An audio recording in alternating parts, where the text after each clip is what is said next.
Puji syukur kehadirat Allah Subhanahu wa Ta'ala yang telah memberikan rahmat dan karunia-Nya sehingga kita dapat mempelajari materi mengenai ibadah dan muamalah. Pada kesempatan ini, saya Farhan Nabila akan menjelaskan materi tentang ibadah dan muamalah. Dalam Islam, ajaran agama secara umum dibagi menjadi dua, yaitu ibadah dan muamalah. Ibadah adalah segala bentuk pengabdian dan ketaatan manusia kepada Allah Subhanahu wa Ta'ala. Ibadah dilakukan dengan tujuan mendekatkan diri kepada Allah dan memperoleh ridhonya. Contoh ibadah antara lain sholat, puasa, zakat, dan haji. Ibadah memiliki beberapa prinsip, yaitu dilaksanakan dengan niat karena Allah, mengikuti tuntunan Al-Quran dan hadis, kemudian dilakukan secara ikhlas dan penuh tanggung jawab.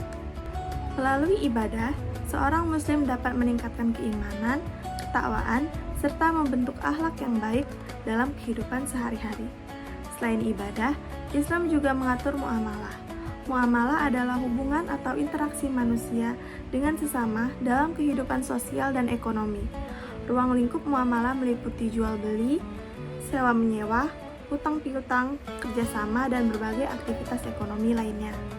Tujuan muamalah adalah menciptakan keadilan, kesejahteraan, dan hubungan yang harmonis antar manusia. Dalam muamalah, Islam mengajarkan prinsip kejujuran, tanggung jawab, keadilan, dan saling menguntungkan. Dengan demikian, ibadah mengatur hubungan manusia dengan Allah, sedangkan muamalah mengatur hubungan manusia dengan sesama. Selanjutnya, saya akan memaparkan materi tentang konsep jual beli dalam era digital. Perkembangan teknologi telah mengubah cara manusia melakukan transaksi. Saat ini, jual beli tidak hanya dilakukan secara langsung, tetapi juga melalui internet atau platform digital.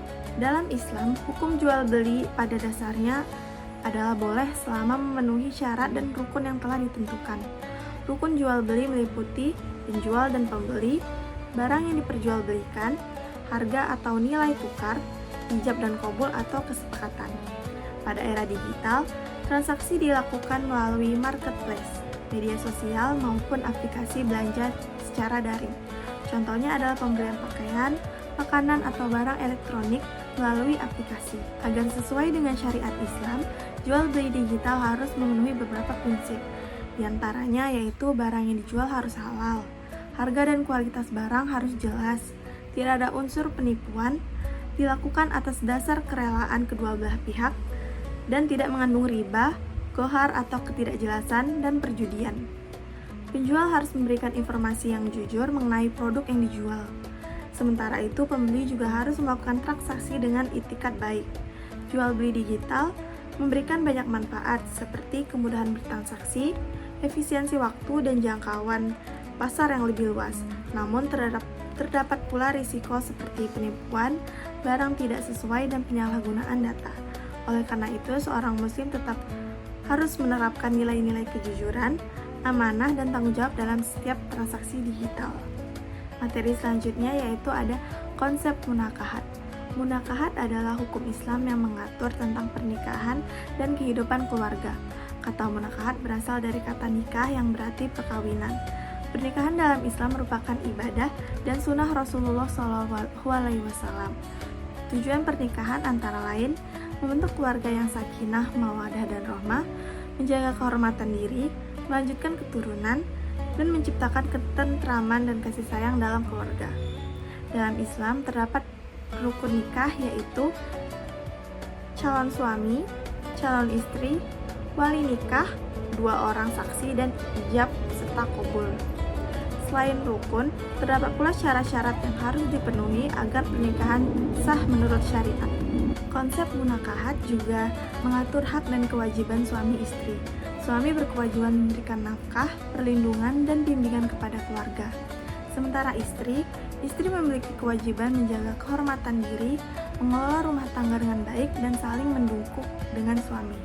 Islam menekankan bahwa hubungan suami dan istri harus dilandasi kasih sayang, saling menghormati, serta kerjasama dalam membangun keluarga yang harmonis. Di era modern ini, tantangan dalam kehidupan rumah tangga semakin beragam.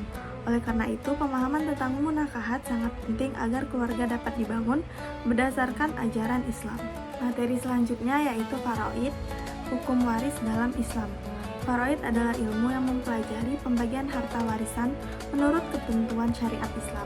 Kata faraid berasal dari bahasa Arab yaitu faridah yang berarti ketentuan atau bagian yang telah ditetapkan. Ilmu faraid mengatur siapa saja yang berhak menerima warisan dan berapa bagian yang diperoleh masing-masing ahli waris. Faraid merupakan hukum Islam yang mengatur perpindahan harta seseorang yang telah meninggal dunia kepada ahli warisnya secara adil sesuai dengan ketentuan Al-Quran, hadis, dan ijma ulama.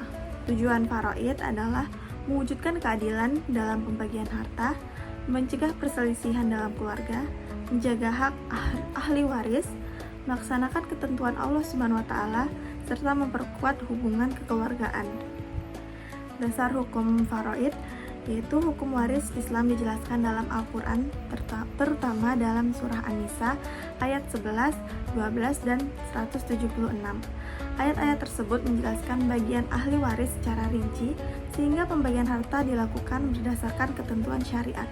Terdapat 3 rukun dalam faraid, yaitu yang pertama, muwaris adalah orang yang meninggal dunia dan meninggalkan harta warisan. Yang kedua ada waris, yaitu orang yang berhak menerima harta warisan. Dan yang ketiga adalah maurus, yaitu harta peninggalan yang akan dibagikan kepada ahli waris. Pembagian warisan dapat dilakukan apabila yang pertama, pewaris telah meninggal dunia. Yang kedua, ahli waris masih hidup ketika pewaris meninggal. Dan yang ketiga ada terdapat hubungan yang menyebabkan seseorang berhak menerima warisan. Seseorang dapat memperoleh warisan karena hubungan nasab atau keturunan seperti anak, orang tua, dan saudara. Kemudian hubungan perkawinan yaitu suami atau istri. Dan yang ketiga ada wala, yaitu hubungan karena memerdekakan budak.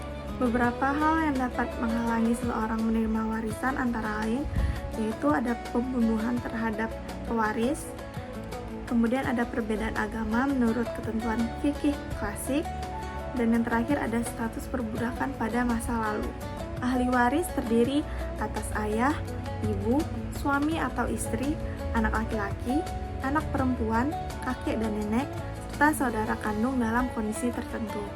Hikmah diterapkannya hukum waris Islam antara lain menegakkan keadilan dalam keluarga, menghindari perebutan harta, menjamin hak setiap ahli waris, menumbuhkan rasa tanggung jawab dalam keluarga, dan menjaga persatuan dan kerukunan. Contoh sederhananya adalah misalnya seorang ayah meninggal dan meninggalkan seorang istri serta 2 orang anak, yaitu 1 anak laki-laki dan 1 anak perempuan. Setelah seluruh kewajiban seperti utang dan wasiat diselesaikan, harta warisan dibagikan sesuai ketentuan syariat, di mana anak laki-laki yang memperoleh bagian 2 kali lipat dibandingkan anak perempuan. Itu dia pemaparan materi yang dapat saya sampaikan.